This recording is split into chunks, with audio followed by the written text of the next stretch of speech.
Hi friends, welcome back to my channel.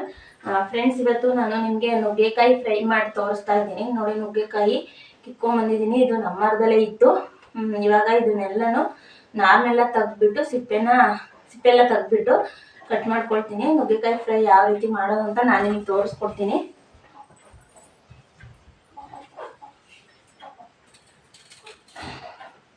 Friends, ಹಾಗೆಯೇ ಇನ್ನು ಯಾರೆಲ್ಲ ನನ್ನ ಚಾನಲ್ಗೆ ಸಬ್ಸ್ಕ್ರೈಬ್ ಆಗಿಲ್ಲ ದಯವಿಟ್ಟು ಸಬ್ಸ್ಕ್ರೈಬ್ ಮಾಡ್ಕೊಳ್ಳಿ. ಹಾಗೆ ವಿಡಿಯೋ ಇಷ್ಟ ಆದರೆ ಲೈಕ್ ಮಾಡಿ ಮತ್ತು ನಿಮ್ಮ ಫ್ಯಾಮಿಲಿ ಮೆಂಬರ್ಸ್ಗೂ ಶೇರ್ ಮಾಡಿ.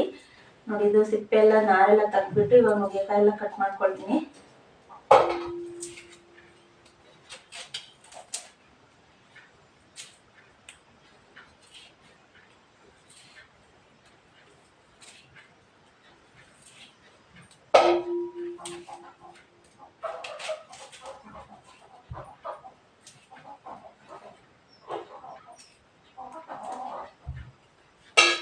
ಫ್ರೆಂಡ್ಸ್, ಮತ್ತೆ ಇದೆಲ್ಲ ಕಟ್ ಮಾಡ್ಕೊಂಡು ಆದಮೇಲೆ ಮತ್ತೆ ನಾನು ನೆಕ್ಸ್ಟ್ ವಿಡಿಯೋದಲ್ಲಿ ಫ್ರೆಂಡ್ಸ್, ಇವಾಗ ನಾನು ನುಗ್ಗೆಕಾಯಿ ಎಲ್ಲ ಸಿಪ್ಪೆ ತೆಗೆದು ಕಟ್ ಮಾಡ್ಕೊಂಡು ಬಂದಿದ್ದೀನಿ. ನೋಡಿ, ಒಂದು ಪಾತ್ರೆ ಇಟ್ಟಿದ್ದೀನಿ. ಪಾತ್ರೆಗೆ ಸ್ವಲ್ಪ ನೀರನ್ನ ಹಾಕ್ಕೊಂಡಿದ್ದೀನಿ. ಇವಾಗ ಕಟ್ ಮಾಡಿರೋಂಥ ನುಗ್ಗೆಕಾಯಿನ ಇವಾಗ ಈ ನೀರೊಳಗೆ ಹಾಕ್ಕೊಂಡು ಸ್ವಲ್ಪ ಒಂದು 5 ನಿಮಿಷ ಬೇಯಿಸ್ಕೊಳ್ತೀನಿ. ಚೆನ್ನಾಗಿರುತ್ತೆ ನುಗ್ಗೆಕಾಯಿ ಫ್ರೈ. ಸಿಂಪಲಾಗಿ ಮಾಡ್ಬೋದು ಮತ್ತು ರುಚಿಯಾಗಿ ಮಾಡ್ಬೋದು. ಒಂದ್ಸಲಿ ಟ್ರೈ ಮಾಡಿ. ಅನ್ನಕ್ಕೆ ಮುದ್ದೆಗೆಲ್ಲ ಸೈಡ್ ಡಿಶ್ ಆಗಿ ಇದನ್ನು ತಿನ್ಬೋದು. ಇವಾಗ ನೋಡಿ, ನಾನು ನುಗ್ಗೆಕಾಯಿಯ ಬೇಯೋದಕ್ಕೆ ಇಟ್ಟಿದ್ದೀನಿ. ಮತ್ತು ಸ್ವಲ್ಪ ಉಪ್ಪನ್ನ ಹಾಕ್ಕೊಳ್ತೀನಿ.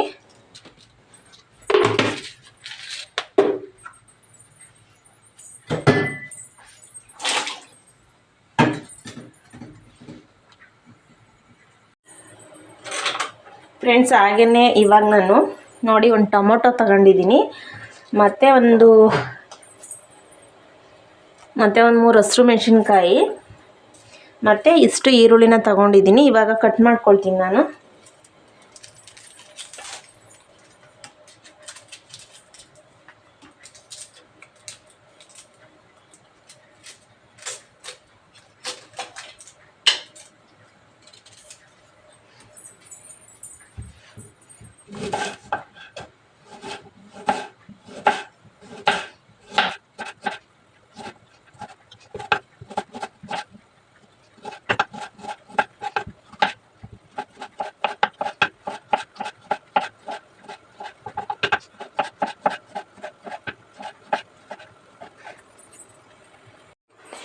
ಫ್ರೆಂಡ್ಸ್, ಹಾಗೆಯೇ ಇವಾಗ ನೋಡ್ಬೋದು ನುಗ್ಗೆಕಾಯಿ ಬೆಂದಿದೆ.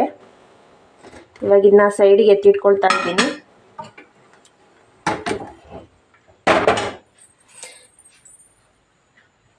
ಫ್ರೆಂಡ್ಸ್, ಹಾಗೆ ಇವಾಗ ಒಂದು ಬಾಣಲೆ ಇಟ್ಕೊಂಡಿದ್ದೀನಿ. ಅದಕ್ಕೆ 1-2 ಸ್ಪೂನ್ ಆಯಿಲ್ನ ಹಾಕ್ಕೊಳ್ತೀನಿ. 1-2 ಸ್ಪೂನ್ ಇಲ್ಲ 3 ಸ್ಪೂನ್ ಆಯಿಲ್ನ ಹಾಕ್ಕೊಳ್ತೀನಿ.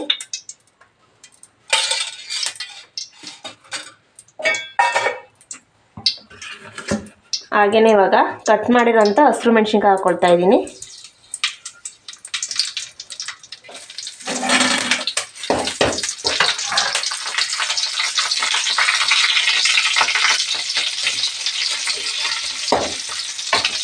ಹಾಗೆಯೇ ಇವಾಗ ಕಟ್ ಮಾಡಿರೋಂಥ ಈರುಳ್ಳಿನ ಸೇರಿಸ್ಕೊಳ್ತೀನಿ.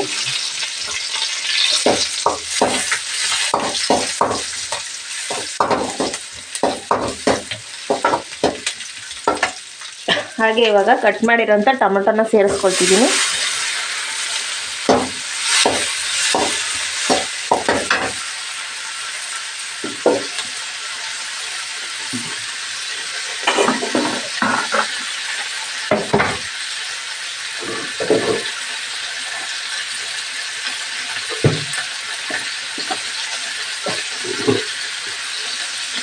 ಹಾಗೆಯೇ ಇವಾಗ ಸ್ವಲ್ಪ ಉಪ್ಪನ್ನ ಹಾಕ್ಕೊಳ್ತಾ ಇದ್ದೀನಿ.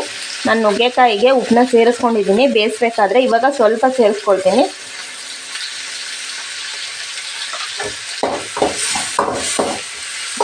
ಇದು ಟೊಮೊಟೊ ಸಾಫ್ಟ್ ಆಗಬೇಕು.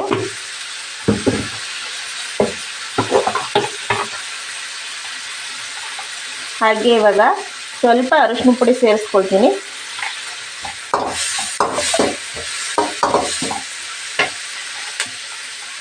ಹಾಗೆಯೇ ಇವಾಗ ಸ್ವಲ್ಪ ಅಚ್ಕಾರದ ಪುಡಿನ ಸೇರಿಸ್ಕೊಳ್ತಿದ್ದೀನಿ.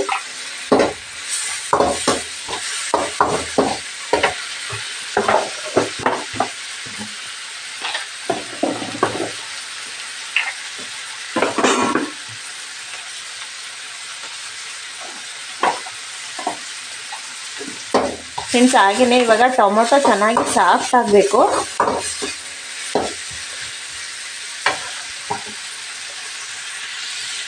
ಹಾಗೆಯೇ ಇವಾಗ ಸ್ವಲ್ಪ ಗರಂ ಮಸಾಲ ಸೇರಿಸ್ಕೊಳ್ತಾ ಇದ್ದೀನಿ.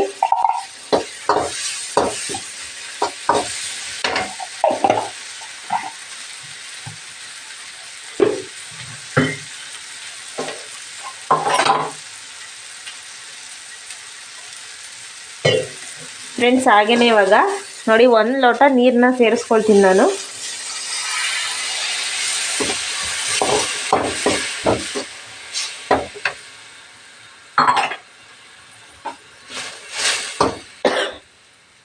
ಮತ್ತು ಈಗ 1-2 ನಿಮಿಷ ಇದು ಬೇಯಲಿ, ಆಮೇಲೆ ಮತ್ತೆ ನಾನು ನಿಮಗೆ ತೋರಿಸ್ತೀನಿ.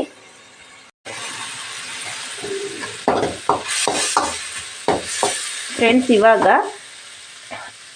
ನಾನು ಬೇಯಿಸಿರೋ ನುಗ್ಗೆಕಾಯಿನ ಹಾಕ್ಕೊಳ್ತೀನಿ. ಇವಾಗ ನುಗ್ಗೆಕಾಯಿ ಹಾಕ್ಕೊಂಡು ಮಿಕ್ಸ್ ಮಾಡ್ಕೊಳ್ತಾ ಇದ್ದೀನಿ.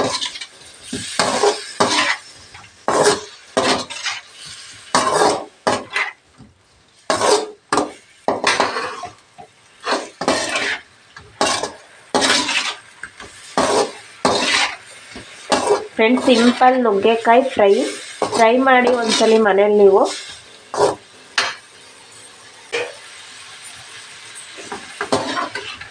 ಫ್ರೆಂಡ್ಸ್ ಮತ್ತೆ ಇವಾಗ ಇದು 1-2 ನಿಮಿಷ ಇದರಲ್ಲಿ ಫ್ರೈ ಆಗಬೇಕು.